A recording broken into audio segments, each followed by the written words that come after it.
Peter Toner in the Maritimes and Herwood Senior have both written out. David Wilson, who I mentioned, he's just published the first of 2 volumes of a biography of McGee, and the first volume ended with McGee arriving in Canada, so this second volume is where he's going to get into this issue.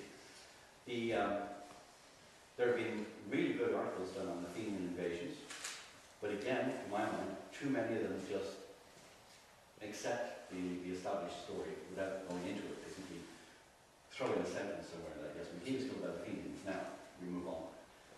So, it's a fascinating area. It is being studied, but not necessarily a lot of questions. If you had $10 million, you think you might be able to solve it? Yeah, you could probably spend enough money. Maybe would probably admit responsibility. Didn't you find a letter pinpointing it to your friends? Yeah, a couple, and that was one, for example. There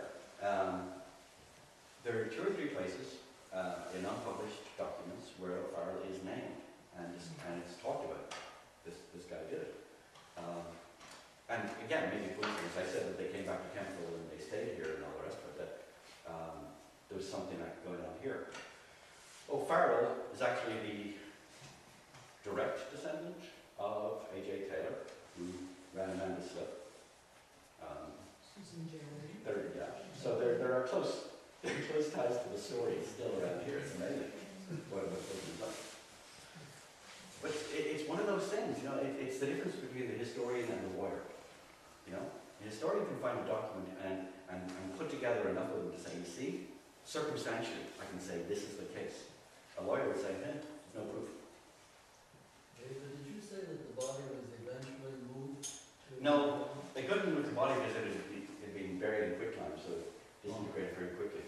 What they were allowed to do finally was come in and basically dig up around the area and take sort of a couple of bucketfuls of soil back to be buried along with his wife. And they had to it took them that long to get permission. In Montreal? He's buried in Montreal in Copenhagen, just down from the tomb. These present day descendants that were interested in that? Yes. I mean, among those descendants, you remember there was a Eugene Whelan? Yes. Minister for Agriculture, was wearing his green Stetson. Yeah. That's Whelan, that's the same family.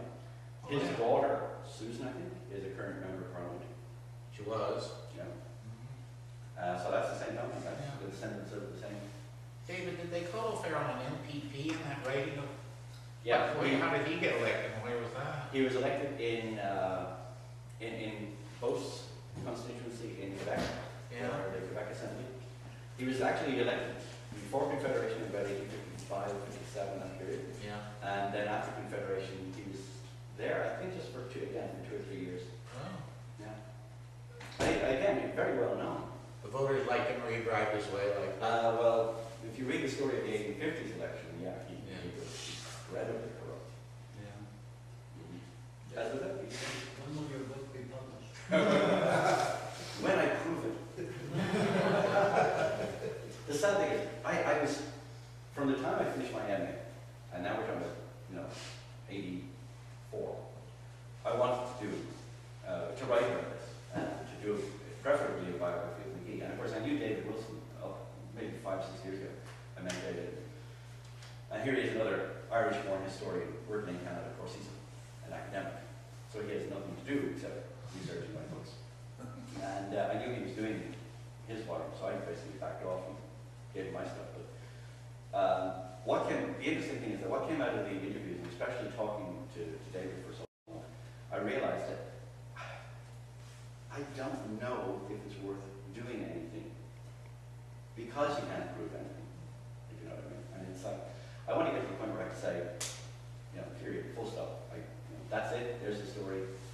But even tonight, 5 minutes before I came out, I was still looking at stuff and still thinking, I don't know enough. And of course you realize, we just know enough to talk for 24 hours non-stop. But at the end of it, what do you have to say? I think somebody else did. I have an idea who did it, and that's as far as I can go. You said O'Farrell was a little bit different character, so has he been researched enough? And have they gone through his personal papers to see if he left something juicy? No, in fact, I can't find any papers for O'Farrell. there was a very interesting obituary published in a Quebec newspaper. He died in the, I think 1890. And it was very straightforward. It commented clearly how he was linked to the McGee murder, and the popular understanding was that his involvement was possibly the trigger man. Right in his own bit, quick. Oh, right, a bit. Very bold, Yeah.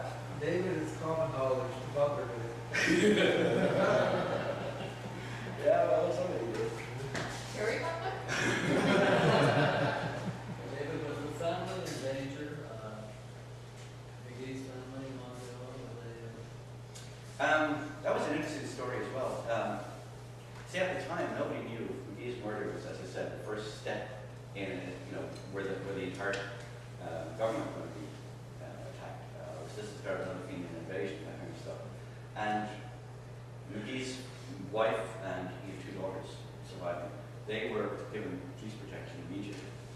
And his brother and his stepbrother, his brother was an army officer in the States. He moved up with his wife for about 8 or 9 months and lived with her. And actually, he caused more trouble than anything else. She was glad to get rid of him because she was paying his bills. His stepbrother, who took basically care of the family after that. And he was an interesting man as well. John Joseph McGee became the clerk of the Privy Council of Canada.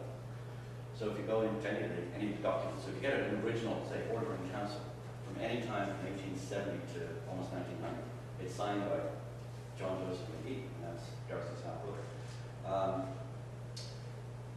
Mary, Darcy's wife, died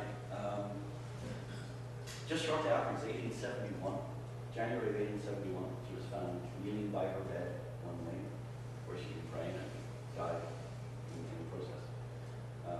She was totally shattered by the whole thing. His daughters, one I think became a nun, the other one married and moved to the States, married a man called Quinn, and her descendants are still very active in promoting the Darcy McGee heritage. And there's websites all over the place with genealogical information about it.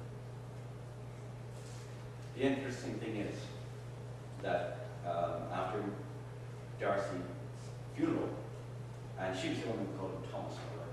After Darcy's funeral, she burned all his papers.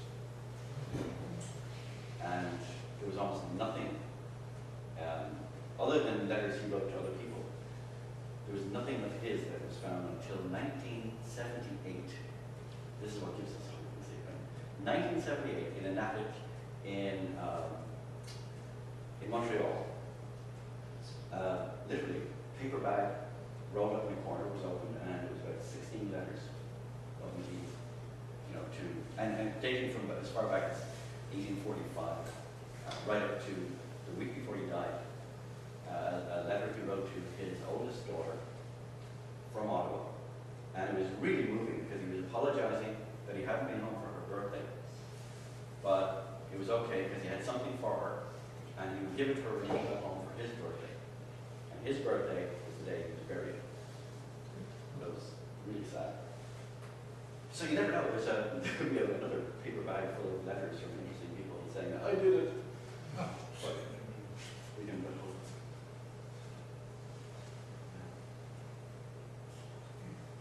Excellent. Yeah, I don't make David Wilson cringe. Do we have Farrells, cousin Dale Farrells, like Susan Geraldine, and then know anything about this? I'm not sure how much they know. I know I talked to Susan's mother before she died, and that's how I found out the link. Oddly enough, when we were sitting in a man's slip one night, and she said that they'd been at a family picnic, it's an annual family gathering of the O'Farrell clan from Quebec.